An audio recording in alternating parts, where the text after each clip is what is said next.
Oh, yeah, here we go. Recapping week 7. Saturday night we have our radio show, and I tried for 2 hours half-heartedly to convince Dave. Dave said to me, "You've got 2 hours to convince me to move Daniel Jones ahead of Aaron Rodgers in my rankings." Dave, I've never been so happy to be unconvincing than I am today. Spoiler. I don't know if this is really a spoiler, but this is just kind of the truth after the fact. There was nothing you could say that could convince me. You could have told me that you just came back from the future and that Daniel Jones threw 4 touchdowns. I saw the game as he did. Holy moly, was he good. Yeah, that's what Aaron Rodgers is capable of doing, and that's what the Raiders defense is capable of. He's Heath Cummings. Heath, I was going to make a case because I didn't think Rodgers would be that great this week without Devontae Adams. I was going to make a case. Now's the time to buy low on Aaron Rodgers. The soft part of the schedule is here. And, I guess it's probably Aaron Rodgers. I think I was as high on Daniel Jones as anybody in the industry. And what a colossal disappointment against a fantastic matchup. Just completely wet down his leg. It was embarrassing. And I feel sorry for Giants fans. You would feel sorry for Giants fans, but what about Giants fans who are also Yankees fans? Heath, how do you feel about those guys? I'm very happy for the Astros, my second favorite team in the championship series. And maybe my favorite team. They were maybe tied with the Nationals. But and if you had any words of encouragement to give to somebody who was a Giants fan, a Yankees fan, and a Miami Hurricanes alum, what would those words be? That's just a disgusting thing. Like, Dave, well, you knew that was coming. Why are we talking? This was an all-timer sports weekend for me. So I hope my fantasy teams are doing well. I haven't even checked because I'm just, let's just talk about the good. Let's talk about the best. Let's talk about the best from week 7. All right, 1 quarterback, 2 running backs, 2 receivers, and a tight end. Aaron Rodgers, Chase Edmonds, Latavius Murray, player of that group who was started in more than 70% of leagues. He was 76% started, and he finally caught some touchdowns. He caught 2 of them. He actually caught 3 and had 1 called back. But all right, let's kick it off with Rodgers. And Dave, what does this mean for you going forward? He throws for 429 yards, 5 touchdowns with a rushing touchdown, 53 fantasy points. Unbelievable. Perfect passer rating. He's at Kansas City next week, and he did this without Devontae Adams. So does this change your outlook on Rodgers going forward? No, I'm so glad that it finally happened. Finally, the quarterback that I drafted, he gave me more than I thought he would. A lot of people that drafted Rodgers, they just figured, all right, we'll see what happens. He'll probably have an okay game. But then he had Valdez-Scantling, he had Geronimo Allison. More importantly, he had a great game plan because he leaned on those running backs out of the backfield. Aaron Jones didn't drop his touchdown pass this week. Jamal Williams saved his day with a nice touchdown catch as well. Rodgers was heady enough to run in for a touchdown. Jimmy Graham even Jimmy Graham, who looked terrible last week, came through with a nice touchdown grab. And I think anytime Aaron Rodgers is in a place where his receivers are somewhat decent and the matchup is good, he's going to deliver. I am hoping that this is the start of some good numbers for Aaron Rodgers. Yeah, I hope so. All right, so Heath, the running backs. Chase Edmonds, 71% owned, 20% started. Latavius Murray, 83% owned, 44% started. Now, they both got a ton of work. Edmonds had 27 carries, and Latavius Murray had 27. They both had 27 carries. How about that? Well, they're tied. Wow. Amazing. But obviously, Heath, they're both backups. And David Johnson, very surprising. He was healthy, played 3 snaps, and that was it. So I know David Johnson owners are furious, and they should be. But what happens going forward with Edmonds and Latavius Murray now, and how they might affect Saquon? I think Edmonds is more likely to affect Johnson than Murray is Kamara, and neither of these guys will be affected too much once they're 100%. But we've seen Edmonds get worked in a little bit more and more the last 2 weeks before he just took over the backfield this week, and they decided to rest Johnson. He looked very good as a running back, and they've had very little success running the football. Now, it was a matchup against arguably the worst defense in football that doesn't reside in Miami. But still, blocking hasn't been very good. So I wouldn't be surprised if we see more of Edmonds and Johnson on the field together, maybe with Johnson in the slot, because he's a very good receiver, obviously. Murray, maybe this means they decide to give Alvin Kamara another week of rest, because Latavius Murray showed You give him 20 touches, he's going to be very good. We knew Murray was getting these touches coming into the week, and so we ranked him as a borderline top 12 running back. There was just no way to know that this Edmonds thing was going to happen. Yeah, I know. That's frustrating. I feel bad for the David Johnson owners. I do. I also feel bad for the Kenny Golladay owners. Yeah, go ahead, Heath. I did pick Chase Edmonds up in our For the People podcast league last night, but we couldn't start him over Dante Pettis. So, yeah, we definitely made the right call there. The weather there was so bad in that Washington. Oh my God, over Dante Pettis. Oh, that's terrible.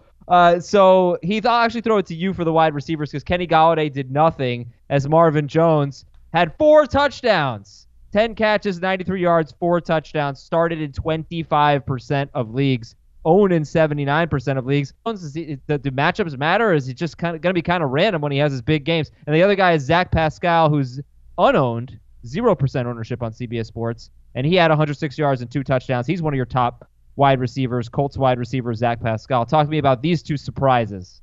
I'd like to have a reaction to either of these, but this is it kind of looks like it might be better for Marvin Jones if they have a difficult matchup. If they have an easy matchup, Kenny Golladay is just going to do whatever he wants, and they have no reason to throw to Marvin Jones this much. He was outstanding in this game. Actually dropped, I believe, a 5th touchdown that he could have had. But yeah. I think this was more about Golladay number 1 in this offense, Marvin Jones to be more of a borderline number 2 / high-end flex. I have no idea what to make of Zach Pascal. Jacoby Brissett was one of the all-time calls by Dave Richards today. He was fantastic. One of these came on kind of a shovel pass that I don't really think is all that predictive. I'm not going Pascal. Okay, yeah, it's not fair. Those are not passes. Those should be runs. That drives me freaking crazy. Definitely a forward. You're throwing the ball forward. If he drops it, it's not a fumble. It's an incomplete pass. It's clearly a pass. You were wrong about that. But I don't think matchup where he didn't even play half the snaps. I don't know if that matters to people. People like the targets. They're going to chase that. I'm not ready to say that he's even the second best pass catcher in the Indianapolis offense because Eric Ebron even made some plays. So I think that there's probably going to be a situation in Indianapolis where 1 week it's one guy, 1 week it's another guy, and this week it happened to be everybody. Because what I saw, and I need to watch the All-22 to really confirm this, he was beating single coverage no matter who the Vikings put on him. He took Xavier Rhodes to school twice, took Mike Hughes to school once, and when I say to school, I don't mean actually dropping him off in the circle in front. Enough to say, okay, my guy's in single coverage, been playing with him for years. It doesn't matter who he's lined up against. I'm going to trust that matchup. And Marvin Jones was running great routes right in front of these guys and scoring touchdowns. But moving down the line, I don't think we can look at the Vikings secondary as it's not very good. They're just not making plays. There are different ways that teams are giving up production. A team like the Giants, not this game against Kyler Murray, who had a bad statistical game, but you see guys running wide open. You see breakdowns. You see just bad coverage. With the Vikings, and it's been like this a lot that I've seen, it's good one-on-one coverage, but they're just not making plays. How many times Xavier Rhodes and Trey Waynes, the first touchdown that Marvin Jones scored was just a missed tackle, and he walked right in. Yeah. And then Xavier Rhodes, he's in there one-on-one coverage, he's right on the guy, and he's just not making a play on the ball. It's weird. They're just not playing that well. They're not making plays, and I'm starting to buy that they're not that bad of a matchup anymore. And we talked about it this week leading up. We just thought that it would help out Kenny Golladay, but when we go back and watch the film, it could be that Kenny Golladay had double coverage and Stafford was throwing to the other guy, and the Vikings just didn't change that approach, and they didn't have to. They won the game, so they're probably concerned about the way their secondary is playing, but it's the stink of that is covered up by the cologne of victory. There you go. Darren Waller, 95% started, or 95% owned, 76% started. Dave, give me a quick thought on Waller, who was the most started of this whole group out of Rodgers, Edmonds, Latavius, Marvin Jones, Zach Pascal. Darren Waller, 7 catches, 126 yards, 2 touchdowns, had a third one called back. His best game of the year. Finally found the end zone. Of course, no Tyrell Williams. Good game script and everything. But man, who called Darren Waller at the beginning of the year? Good job, Dave. Thank you. And I think it's going to continue. I don't think there's any reason to sell high on him and turn him into Devin Singletary. Did I really do that? Congratulations, Heath. See, Adam, you're not the only one that makes bad trades on this podcast. I can make a bad trade too. But, I don't mind helping Heath out. I like helping Heath. All right. At Houston next week. We just got done talking about how bad that secondary is. Detroit the week after that. The Chargers after that. Cincinnati at the Jets. Does it even matter? Because he's going to be very difficult to cover. This is the type of game that I was expecting eventually from Darren Waller. Kind of would like to have seen it earlier, but he's very tall. He's very fast. Defenses that don't have a good answer for him are going to get destroyed like the Packers did. And again, the Packers, who cares? They won the game and they won it handily. But there's going to be some matchups moving forward. Darren Waller, if he's not double teamed, he's going to go off, and it's going to be beautiful. So congratulations to all of us who have Darren Waller on our fantasy teams. It's time to find the next tight end, though. There's some names that could pop up here that could be second half saviors from the position. Let's try and do this again. It's kind of fun. Yeah, I think it's one of your winners. We'll talk about winners and losers in a little bit. Couple things to promote. We got this Facebook group. It's really fun. Okay, first of all, I know you send us a lot of questions, and thank you for participating and Ask FFT on Twitter. And if you send emails to fantasyfootball@cbsi.com, I do respond to a lot of them Sunday morning. So I try to help you out as much as I can. We all do. But if you can't hear from us, hear from our Facebook group members. It's just Fantasy Football Today on Facebook. Please join. And we give away T-shirts every week. And this week the question was, what was your best draft day decision? And our winner is Brian from Virginia. And he said, Darren Waller, 19th round. Yes, we have 19 rounds. How about that, 19 rounds? And nobody took Darren Waller until Brian from Virginia. That means everybody else in his draft had no idea who Darren Waller was. I guess. Those are my favorite players to tout, man. I love that. So appropriate today for him to win the T-shirt. And watch HQ tomorrow, Monday, whenever you're listening to this, at noon Eastern. In fact, Monday through Friday at noon Eastern. And Sunday, 10 a.m. to 1 p.m. Eastern. Fantasy Football Today is on CBS Sports HQ. Just download the HQ app, CBS Sports HQ app, on any connected device, and you can actually watch FFT on demand if you can't see it live. Hey, in case you missed it, Melvin Gordon fumbled the game away. The Chargers lost by 3. Gordon was going in for the game-winning touchdown in the final seconds. He fumbled. One play after not getting in from inside the 2-yard line. He was inches short. Then he fumbled, lost the game. He caught a touchdown pass. Austin Eckler had a big game receiving. Heath, what do you think of the stupid Chargers backfield? I feel like it's going to be a start-sit conundrum every week, which I kind of enjoy. We need some difficult decisions, but as a Gordon or Eckler owner, I hate it. What do you think going forward? I'm just going to start Austin Eckler and probably avoid Melvin Gordon. He's not been very good. He did score a touchdown pass in this game, but he was remarkably inefficient carrying the football. And he kind of fumbled the game away, but they kind of just ran the game away because even if he hadn't fumbled that ball, he was tackled short of the goal line. The clock, they didn't have any timeouts left. The clock likely runs out before they run another play. No, they had time. They had time. There was 7 seconds. Are they going to run a quarterback sneak, which Phillip Rivers never does? It was terrible play calling to run the ball twice in a row in that situation. And they got what they deserved. They should not be giving Melvin Gordon the football as often as they are. Austin Eckler was on a roll. This offense was on a roll. When they gave him the ball in this game, good things happened. I'll start Eckler. I'm going to try to avoid Gordon. Just so you know, Austin Eckler ran 5 times for 7 yards. So, they are not running the ball. So, go ahead, Heath. Can we have his touch total, the number of times he touched the ball, the number of yards he had? Yes, we can. It's 12 touches for 125 yards and a touchdown. Yeah, he wasn't rolling. I mean, he was doing it all in the passing game. 10 yards per touch. They can't run the ball. They can't. Doesn't matter who it is. And Austin Eckler, what did he do last week? He completely let us down because you can't rely on a running back, leading the team in receiving. Except he's given you 5 catches or more in all of his games, except for last week's game. And so everybody was jumping off the Eckler ship. I only care about the games that he played with Melvin Gordon. I only care about 3 games. Well, here's another one where he did, and he had 7 for 118, and the Chargers are 2-5, and they're going to be desperate for answers on offense. They have to be aware of how bad their offensive line is. It will not be improved just because Russell Okung comes back. It'll help, but it's not going to totally change anything. They cannot run between the gaps. They can't, or between the tackles, through the gaps, whatever, okay? I'm very concerned about Melvin Gordon as being a touchdown-dependent running back. And honest to God, you know what the Chargers should do? They should trade Melvin Gordon for an offensive lineman. They should find a team anywhere that needs a running back and just say, all right, give us an offensive lineman who's healthy and has the potential, and we'll take that for Melvin Gordon. That's what they should do. You know what they're going to do instead? They're going to run Melvin Gordon right into that line because they think that he's the big part of that offense. I think Austin Eckler, I agree with Heath. In PPR leagues, you got to start him ahead of Melvin Gordon. I agree too. What was that all about then? No, I agree. I just think that we've learned that pass catching running backs are probably one of the most unreliable things in fantasy. So I just would hate to keep guessing on Austin Eckler and guess wrong and have him give you nothing because he's not getting enough carries. And when he is getting carries, he's not doing anything with it. And he's not the goal line back. How many weeks this year has he been above 15 PPR points? I only care about the last 3 games. That's great. I don't care what he did before Melvin Gordon. Why should I care before Melvin Gordon? He's not getting any carries since Gordon came back. Fine, but even if that's the case, if they're not going to run as much, you're not seeing Melvin Gordon get any more than 12, 14 carries a game maximum?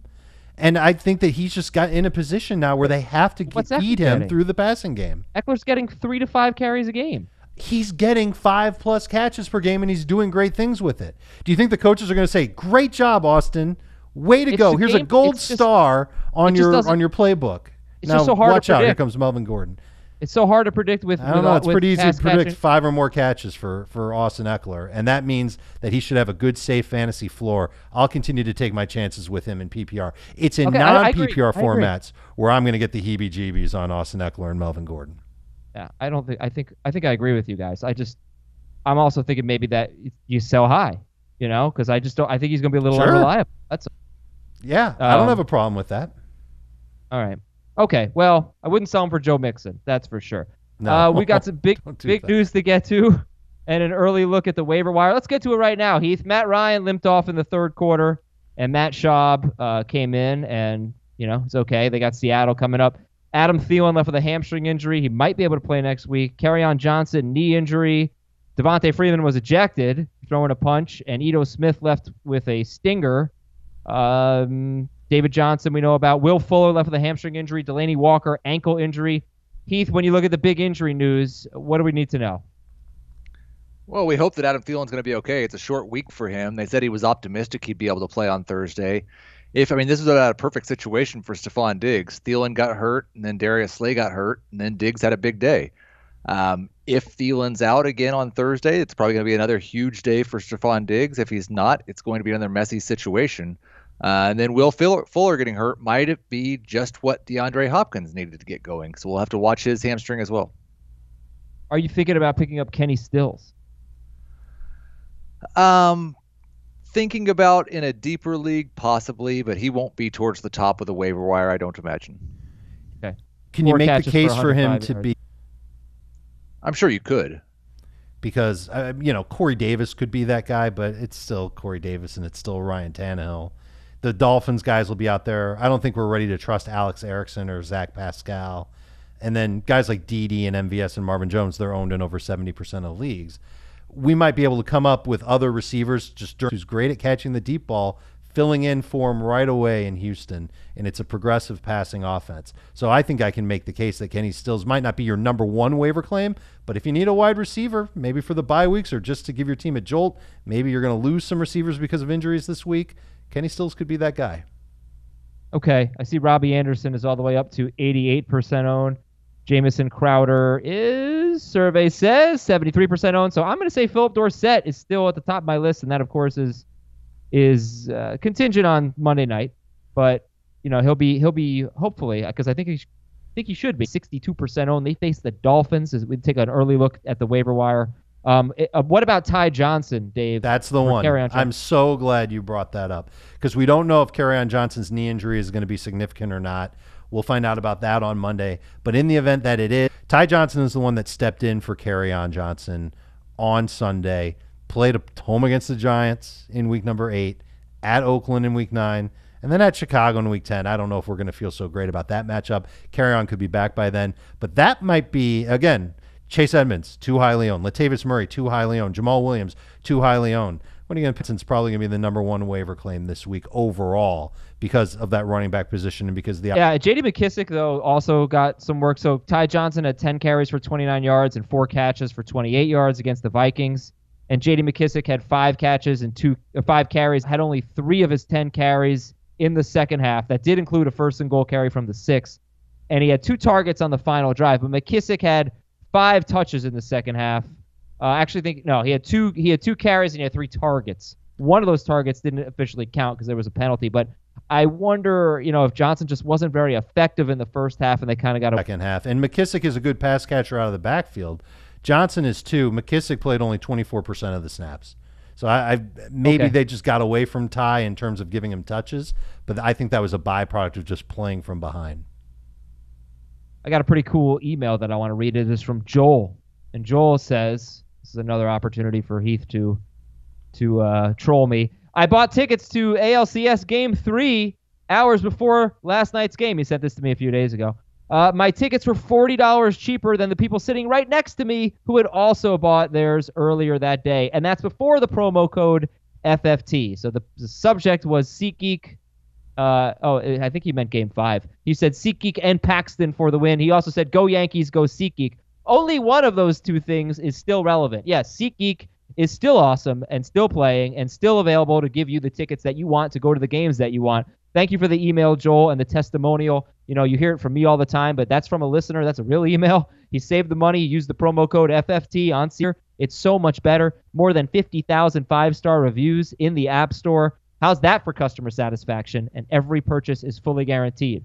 So please, next time you need to go to a game, concert, comedy, theater, whatever it is, you got to be using the SeatGeek app. Download the SeatGeek app, and the promo code is FFT for $10 off your first purchase. Again, download the SeatGeek app. And you go first. Your winners are D.D. Westbrook, 71% owned, 26% started. He had 100 yards on 9 targets at the Bengals.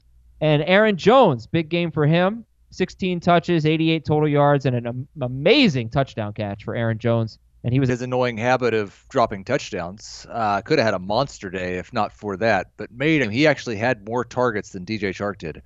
Once again in this game, he had more targets than anyone, and it kind of looks like he's sneaking up on Chark as maybe the number 1 fantasy wide receiver. Despite the dropped touchdown, he was very good with the targets he did receive, and I don't anticipate he's going to lose any of that share. Had 9 targets in this game. I think we can expect 7 or 8 plus moving forward. And then I was pretty impressed, not with Jones' touchdown catch, Jones and Jamal Williams. Williams was lucky to get a receiving touchdown. He really didn't get much work at all. Jones dominated touches in this backfield and still looks like a borderline number 1 running back. Yeah, I agree with both of those. And I wanted to use Aaron Jones as a winner and couldn't. Heath beat me to it. And I'm happy to say that that's a great call. And the thing that I think about D.D. Westbrook is, what were one of the reasons why we liked him coming into the year? You remember the concept of him being the main target because Nick Foles likes the slot guy. And if Nick Foles is going to be back soon, and I believe he's going to start practicing before Week 8, then that'll just help D.D. Westbrook out more. So Minshew's discovering that he's got D.D. Westbrook. He doesn't just have to force feed it to Chark. This might have been Chark's worst game of the year, not statistically, but just in terms of opportunity. And I think D.D. Westbrook, those PPR points, what we're looking for in PPR lineups, he's absolutely worth considering as a starter. Okay. And Dave, your winners are Kirk Cousins. And you were like, I got a feeling about Kirk Cousins. And he had 37 fantasy points. That's 3 big games in a row for Cousins. I think it's 10 touchdowns to 1 interception in his last 3 games. And he's got Washington coming up. Do you believe in Kirk Cousins? I think you have to. I really do. And the matchup against Washington is on Thursday night. It's in his building against his old team. Major revenge game. Holmes, listen, Kirk Cousins is owned in a bunch of leagues. Maybe, this is going to sound weird, maybe you trade for him. You give up somebody on your bench, no one great, in exchange for Kirk Cousins City. The week after that, I think he can be at least a top 12 quarterback in that game. He's at Dallas 3 weeks from now. Maybe by then you won't necessarily need Kirk Cousins. Maybe you'll trust Kirk Cousins by then. And even without Adam Thielen, you saw what he did in this game. He made plays with B.C. Johnson, with Kyle Rudolph, with Irv Smith Jr. I want to be run focused. They want to lean on Dalvin Cook, but we'll see some good play from Kirk Cousins too. Yeah, I mean, he threw 34 passes in this game, which was his second highest in terms of attempts for the year, but I don't expect they're going to give up 28 points to Washington on Thursday night. I would not trust Kirk Cousins moving forward. He's been awesome. I've been wrong the last couple of weeks. I'm still not going to trust him in a game against Washington, a team that did not score in their most recent game against San Francisco. I just don't trust that the pass attempts are going to be there. Dave, your other winner is Gerald Everett. He's 68% owned. Everett was started in 35% of leagues. Everybody had a bad game for the Rams 2 games ago against the Niners. This week, a lot of them bounced back. 4 catches, 50 yards, and a touchdown on 10 targets for Everett. So, yeah. Team high 10 targets. Team high 10 targets for Gerald Everett as well. And is it a byproduct of taking on Atlanta? Maybe.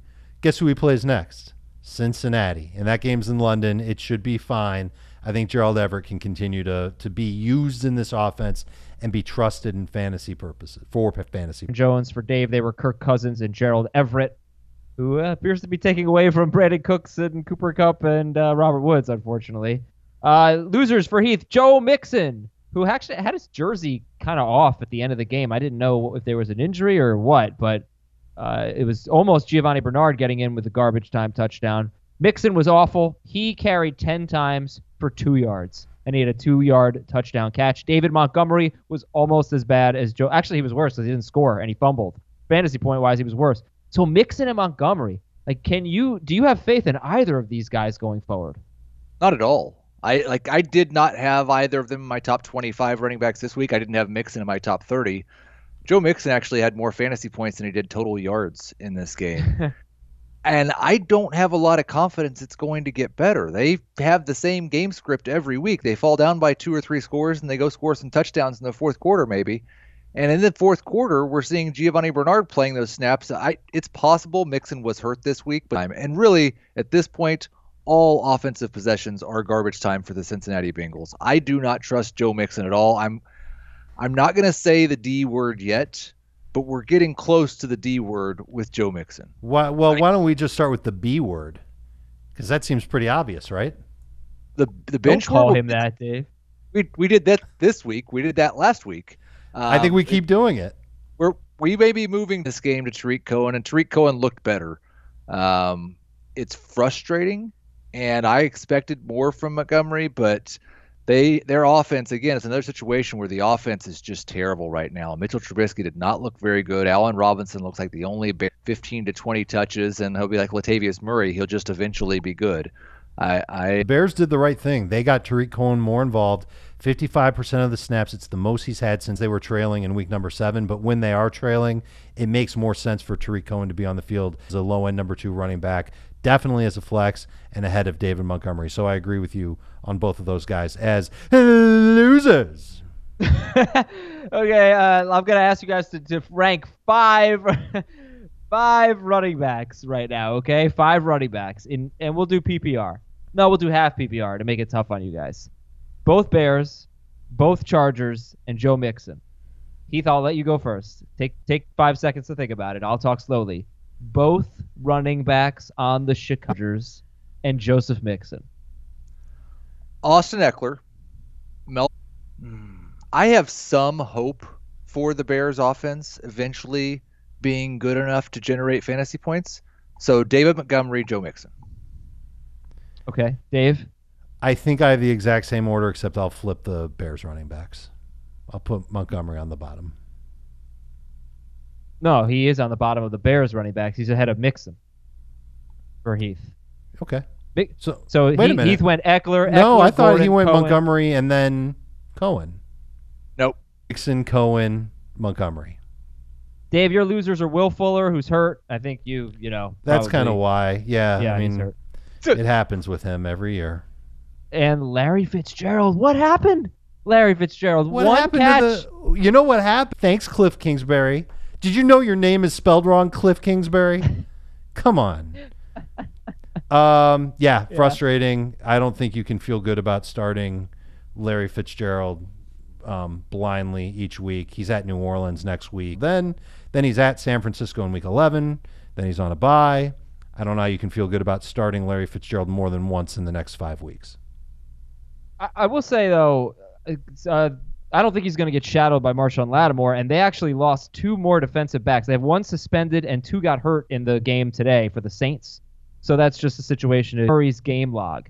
And just look at his passer rating, and he was great against the Falcons. His passer rating was 128.2.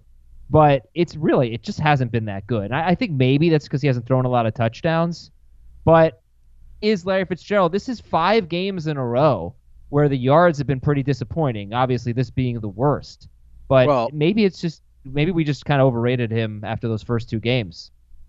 Well, his usage has changed completely after those first 2 games. We got excited about the Arizona offense because it was whatever, like Ben Gretsch, air yards. They were throwing the ball down the field. Larry Fitzgerald looked like a downfield wide receiver again. Half the routes that he ran in this game, he just runs to the middle of the field where the linebackers were and stops. They're using him like a tight end. It's not to the point of saying that you just can't use him moving forward in PPR, even against the Saints. Lattimore's not going to follow him. He may catch 6 or 7 passes for 60 yards, and you hope he scores a touchdown, and he's a low-end number 2 in PPR. But I'm not near as encouraged. There were 2 guys I was really high on the past 2 weeks that let me down twice in a row. One of them was Larry Fitzgerald. The other one was Tyler Boyd. I feel much differently about the 2 of them because Boyd got... Okay. News and notes. Mahomes could return in 3 weeks or sooner, according to Adam Schefter. A.J. Green won't be back next week, also according to Schefter. Alvin Kamara could play next week, according to Ian Rappaport. And I think for A.J. Green, he's not going to play in Week 8, reportedly. They have a bye in Week 9, so you're looking at Week 10 for A.J. Green. Aren't you glad you drafted him? Oh, I can't. This is... Cam Newton likely out Week 8. May not start when he's healthy, according to our Jason Lockenfora. We shall see. Jason Lockenfora also reporting that the Niners are looking at wide receivers. Makes sense. Muhammad Sanu was a name that he linked to them, by the way. Okay.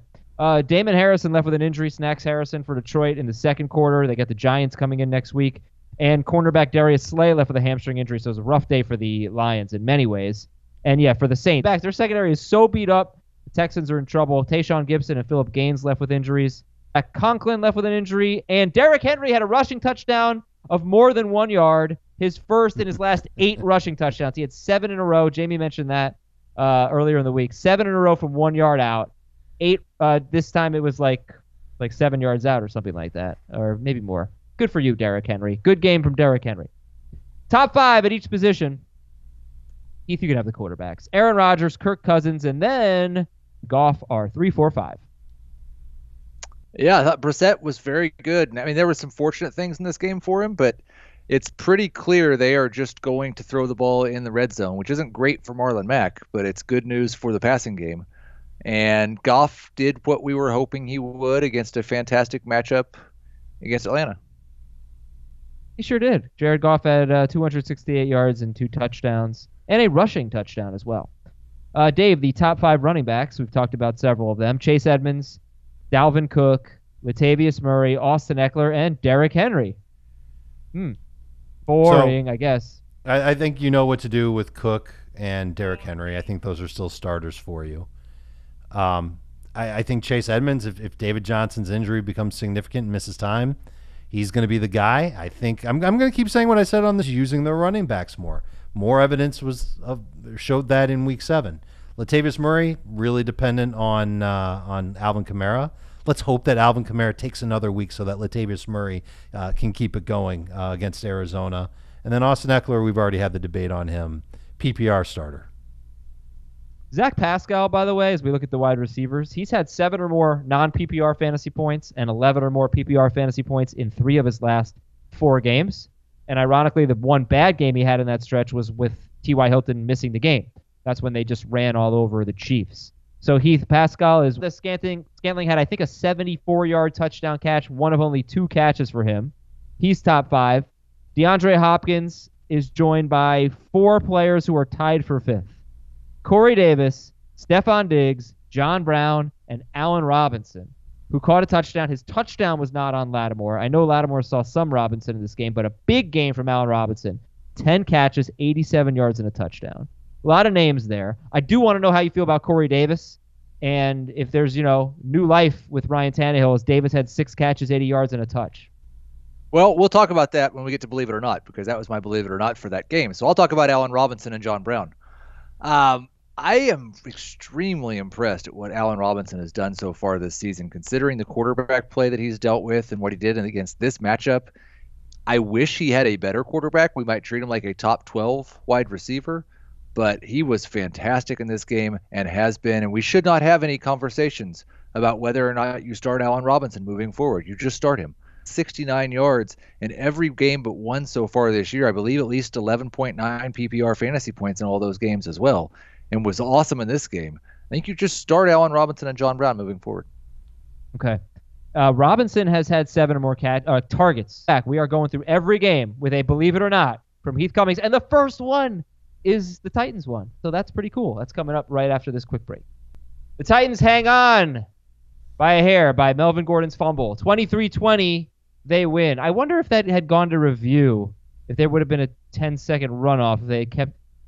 maybe they would have run out of time, Heath. But what's your believe it or not for this game? Thank you for saying I was right. I accept your apology. Believe it or not, Corey Davis is finally good. Corey Davis is finally good? Yeah, I don't believe it. Dave? I'm not ready to believe it. I believe that the charge timing and the velocity he was putting on the football. I do think if Marcus Mariota had run that quarterback sneak, he would have gotten it. But I was slightly encouraged, and I'm more interested in owning Corey Davis than I was before this game. That's I actually fair. felt the same way about putting in Mariota for the quarterback sneak. I think, just don't be stubborn about it. Do that. Go ahead, Dave. Sorry. No, I feel the same way. I think Corey Davis is certainly worth revisiting off the waiver wire if he's there. I don't think a lot of people hung on to him because he got off to such a bad start, and he's got a. There are some opportunities for him. I'll grant that. And if he's going to keep getting targets, and they're catchable, I mean, you kind of have to do that cartoon wiping of the eyes thing, and you just kind of can't believe it. Maybe Ryan Tannehill is the guy who unlocks Corey Davis. Sounds stupider than anything we've ever said, but it might just end up being that way because Marcus Mariota just does not throw a good, accurate ball. And Tannehill, when he's not pressured, he can. Believe it or not, Keenan Allen is not a top 15 wide receiver. They tried to get him going. They the very first Believe it or pass not. of the game. Believe it or not. Can I have a second look at their schedule? That doesn't matter. Don't believe You it. don't think He's a so? top 15 receiver. At Chicago, Green Bay, at Oakland, You want to feel better about your terrible trades. I traded Mike Evans and Kyle Allen this morning for Keenan Allen because I had to win this week. Mm-hmm. And I did not want to start Marvin Jones. Oh, man. So Well, Keenan Allen and not Marvin Jones. well, at least you're making other teams better, Heath. That's your job, right? Make other fantasy teams better. Baltimore 30, Seattle 16. And Lamar Jackson is starting to literally run away with all the rushing yardage on this team. I still think he's more of a number 2 running back than a flex. I brought this up. Going into this week, he led the NFL in whatever color you want to use, but inside the 5-yard line, he led the NFL in carries there, and he had scored on a normally high amount of those. I don't know about that. He scored on a lot of them. So 12 carries, 46 yards for Mark Ingram. I don't know. Yeah, I think he's a number 2 running back, Heath. I don't think he's a flex. I think he may be a number 2 running back on a weekly basis until we get through the buys, but I'm not sure I would say that makes him a number 2. In PPR leagues with a little involvement in the passing game as he has, I do think he's kind of a touchdown-dependent high-end flex. He's on a bye next week, and then he's got the Patriots at home the week after that. So the next 2 weeks, I don't know how many people are – well, obviously next week. Really good offense and getting a lot of goal line work, but would you rather have Austin Eckler or Mark Ingram rest of the season? PPR. Eckler. I think in full PPR, Eckler is probably the better guy to go with, which Okay. is so weird to say, but yeah. I got to believe it or not for this game. Believe it or not, the Ravens' defense is good. Well, their run defense is outstanding, that's for sure. Okay. I still think their pass defense is beatable. You think they're back? That's the thing about Marcus Peters is he had a pick 6 in this game, and I think he has 10 more interceptions than anybody else over the last 4 years in the NFL. But he's also extremely beatable because he takes those chances and misses a lot of the time. So They are good in a weird kind of way. I think they'll be okay for fantasy. I don't know that they'll be someone I shy away with for a quarterback or a wide receiver, but I think you can make a pretty good case you should shy away from them when it comes to running backs. They allowed 20 first downs. Oh, yeah. The Seahawks were 10 of 17 on third down. That's pretty good. 347 net yards, and they both were about equal in time of possession. I think that they made some really great plays on defense, and that kind of overshadows what the truth is about their unit, which is they're all right. Their pass rush is all right. Their secondary is all right. Their run defense is good. But I don't know if they're Amazing. a great defense. Well, their run defense is totally legit. I mean, Chris Carson, 21 carries, 65 yards. That is now 4 straight games, though, for Carson with 21 or more carries. So even in defeat, even in a bad fantasy game for him, you should be encouraged. New Orleans with the road win at Chicago. A lot of garbage time production here for the Bears. I mean, Trubisky ended up having a big game. Heath, what's the believe it or not here with New Orleans, Chicago? Michael Thomas is the number 1 wide receiver for the rest of the season. He was awesome in this game against a very good Bears defense. They just could not cover him. They had 2 guys on him sometimes, and you'd see both of them ended up 5 yards from wherever Michael Thomas was when he caught the football. You can't guard Mike. Are you answering your own question there? What was that? I was giving a statement and supporting evidence. Who else would even be in consideration for the number 1 receiver if we were redrafting today? We are. First of all, we are redrafting tonight. We're doing this for the site. We're redrafting tonight. I think if Will Fuller is out an extended period of time, Heath alluded to it, I would take DeAndre Hopkins over Michael Thomas. That is the only one. And if you told me that Devontae Adams was coming back next week, I would take Devontae Adams over Michael Thomas. That is it. What? In PPR? There's no way. There's no Why? way. Why? Because Michael Thomas is outstanding, and he's proven it. He just had an amazing game. Think about where we are with him versus Juju Smith-Schuster, because I think those two are connected because they both lost their quarterback at about the same time, and there were questions about who would be better rest of the season. And we were all figuring that both of them would be okay. Michael Thomas has more or less been outstanding with Teddy Bridgewater, and Drew Brees is going to come back, and he's going to be outstanding with Drew Brees. I think you can make a very easy case for Michael Thomas to be the number 1 receiver in fantasy. Of course you can. Of course you can. Yeah, so I'm going to take him. He would be my number 1 receiver. Here's the funny thing about it. Of all the elite wide receivers, the one on draft day, the one that I felt had the least amount of chance to be the number 1 receiver was Thomas. I sort of felt like he was the safest, but had the lowest ceiling because he hasn't been a big touchdown guy. Because we expected the Saints to run the ball a lot and Drew Brees not to throw that much because they brought in Jared Cook, and maybe the second-year guys would get a little, like maybe the younger receivers would get a little bit better. And he's not like a 170 target guy, right? Drew Brees has never had, I don't think, 150 target receiver in his offense. So I thought he'd be really good. I just didn't think he'd be number 1. For him to be number 1, that means the guys ahead of him would have had to fail a little bit, and so far they all have. Mostly you're talking about DeAndre Hopkins, Devontae Adams, and Julio Jones. But if Fuller's out, I think it might solve Hopkins' problem. Adams comes back and doesn't have to deal with that brutal schedule that he had at the start of the season. When he finally didn't have to deal with that brutal schedule, he had like 180 yards against the Eagles. So he is the guy, clearly hands down the best receiver on the Packers. So that's it for me. Like, I think that those guys are still set up to be what I thought they were going to be on draft day, which is top 7 picks, basically. Is that a good argument? No, the flaw in the logic, I think, about Michael Thomas, he doesn't need 170 targets when he catches 80+% of those targets in PPR. Right. Like, he has a catch rate that nobody else can compare to. And sure, then the touchdown thing, I always thought the touchdown thing was a little bit weird because he's played 3 years in the NFL. He's had 9 touchdowns in 2 of those 3 seasons. That doesn't no, he's not yet had the 12 or 13 touchdown season, but 9 touchdowns in 2 out of 3 years doesn't tell me this is a guy with a touchdown problem. I mean, what was he last year? He was like wide receiver 8 last year, and he had an amazing year. I didn't think he was 8 in non-PPR, 6 in PPR. I didn't think he'd be able to repeat this catch rate. The fact that he's able to do that is mind-blowing. He's amazing. And the targets could go up. I think we know what to do with Michael Thomas. Well, Heath, we did a draft on Wednesday, me, you, and Ben, and I took Michael Thomas as my number 1 wide receiver. So I have no problem with it. I think that Hopkins and Adams, I like them better going into the year. I could see them being as good as I thought they were going to be beginning in week 8. That's all. Thank you for listening.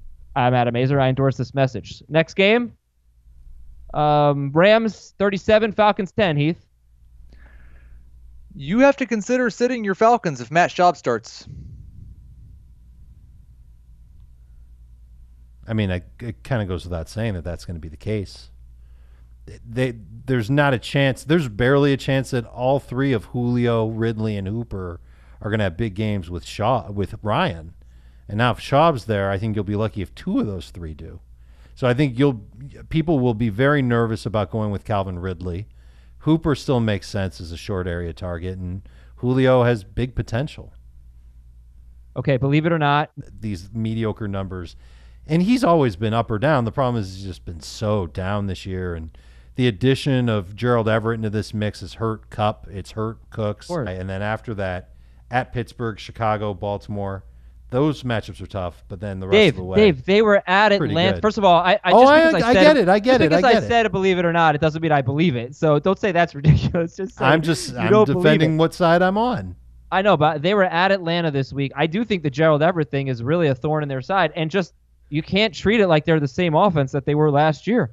They're not as good. It's just they might not be the same offense they were earlier this year. But Kupp has been fading.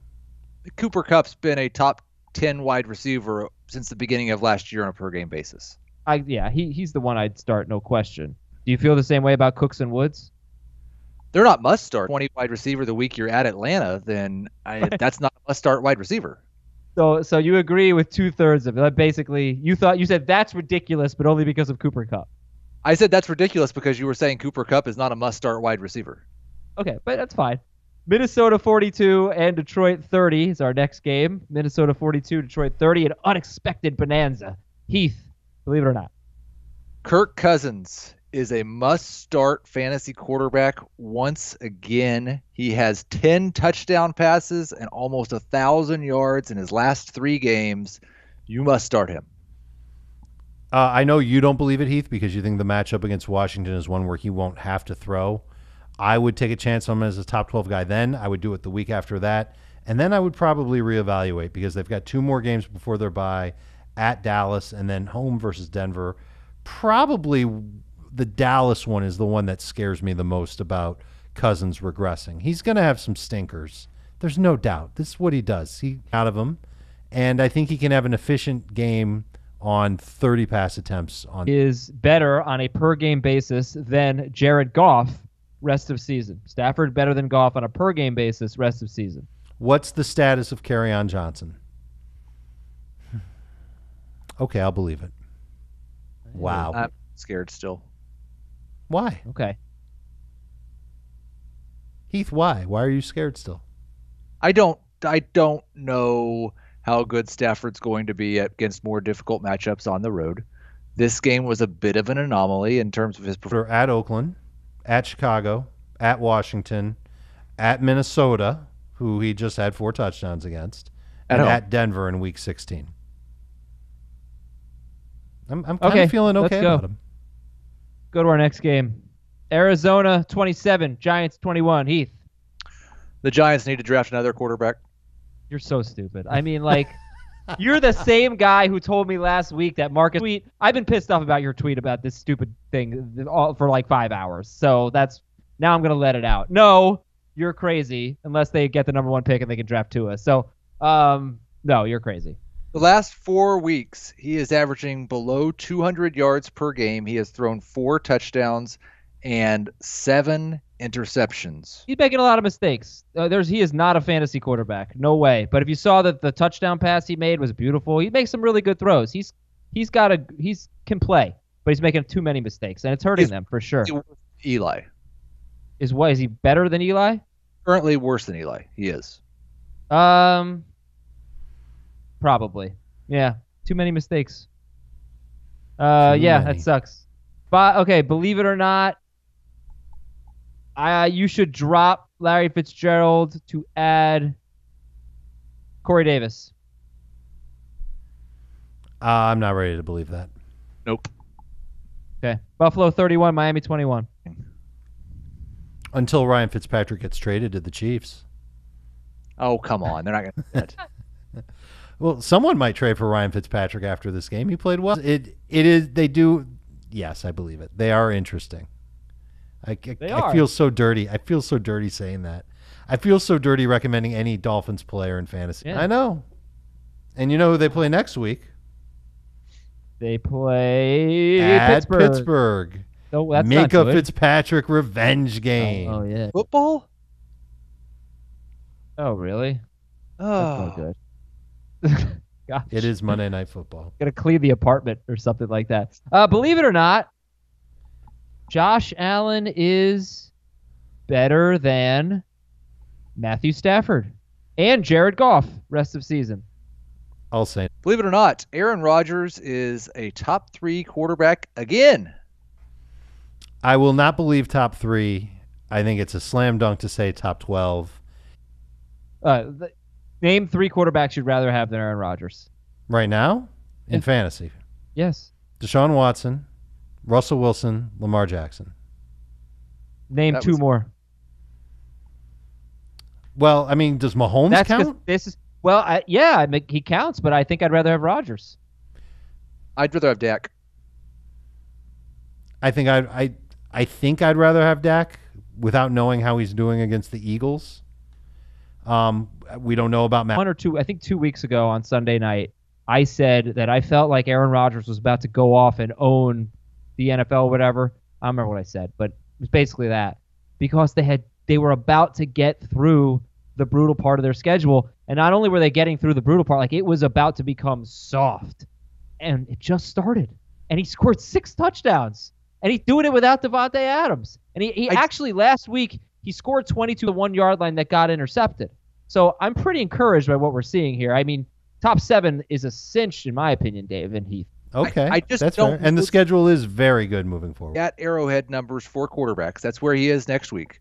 Then he gets Yeah. the Chargers. That looks like a great match. The 49ers, who have maybe been the best outside of the Patriots. Like, if his next 4 games, I'm only certain that one of them is a great matchup.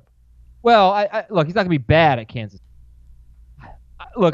I'm thinking that if to me, it's all about Devontae Adams. If he plays, I think Rodgers is gonna be awesome. Do you think he's a top 5 quarterback rest of season, Heath? I think 5 is really borderline, and you could make I would bet on him being a top 5 quarterback until week 15. Sure. The problem is, like, if you are riding Aaron Rodgers to the fantasy playoffs, it may be a bumpy ride once you get there. He week has 15 is Chicago. Yeah. Chicago and then at Minnesota. Okay. So no. Sorry. Okay. No, that's the fair enough. schedule. Fair enough. Okay. Finally, in this game, believe it or not, Josh Jacobs is a star. Yeah, believe it. Look like it. He sure did. Okay, a few more games. San Francisco 9, Washington nothing.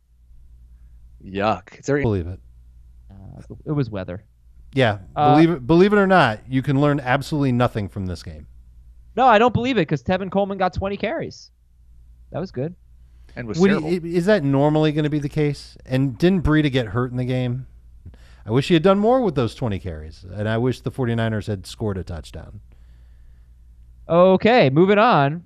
Jacksonville. Oh, yeah, I also think it's just worth noting, since they lost their fullback, Kyle Juszczyk, and since they lost 2 offensive linemen, they have run the ball very, very poorly. Keep it in mind. Jacksonville 27, Cincinnati 17. Joe Mixon is droppable in 10-team leagues. I think Joe Mixon would be picked up immediately in 10-team leagues if he were dropped. Doesn't mean that it's a good thing. I just think you're gifting a running back that has potential to somebody else in your league. So How about this one? I don't want to believe it. I just don't know what the potential is with the way this offense and this defense is playing right now, and the fact that he's not being used in garbage time. He has one game in his last 5 with more than 3 targets. If he's not potential there, I was plenty high on Joe Mixon coming into the year. I still think he's talented, but they can't block anybody. They can't stop anybody, and they're not using him for the most part in the passing game. They did throw a touchdown to him in this game, thank goodness. But I I don't have a lot of confidence. And in 10-team leagues, there are all kinds of people available on the waiver wire. Do you think that A.J. Green will help him? Because remember the numbers I gave. He was about 6 fantasy points worse per game in losses than wins, and they actually had a good record with A.J. Green. So do you think A.J. Green will help them? I don't know what that is, but you can say no. I'm not saying yes. I'm just asking. The biggest concern I have are the problems that we see with the Bengals fixable? Because they're okay. If you bench them, when do you use them? When do you use them? I just want to know. My tune is kind of changing as I speak. When A.J. Green comes back, do you think it helps Joe Mixon to the point where you're confident in him? No. Okay. I wonder. You have to watch the film to see if that had to do with game planning. Do the Bengals try and double team him on obvious passing downs? Finally, they combined for 17 targets, so it probably means that DJ Chark was taken away in significant passing situations, red zone, et cetera, et cetera. I just think that, I still think Chark is going to have big games like that. I think the type of wide receiver, he has 5 games, 9, 6, 11, 8, 9. That sounds more like... Buddy answered the question. Believe it or not, DJ Chark was a fantasy mirage. No, he's just going to be an up and down, boom, bust wide receiver. Okay. Colts will be nervous to use him, but he has the benefit of an amazing offensive line and a damn genius as a play caller. And nifty feet by Eric Ebron managed. Many times for dropping the football on this podcast. We should not have gotten to this point in the podcast. Spectacular. Yeah. I resent you criticizing the timing and the placement of something in the podcast, since you are the one who consistently rips Eric Ebron. Apology to Eric Ebron. You should have made him one of your winners, Heath. Eric Ebron is a winner. Beginning about the best of the best. His catch was the best of the day. It should have been in the best of the best. You could have put it in there. You could have editorialized. This is our show, not my show. But I am deciding to end my show. Thank you for listening, everybody. For David, for Heath, I'm Adam. Hope you enjoyed the Sunday night show. Talk to you Monday.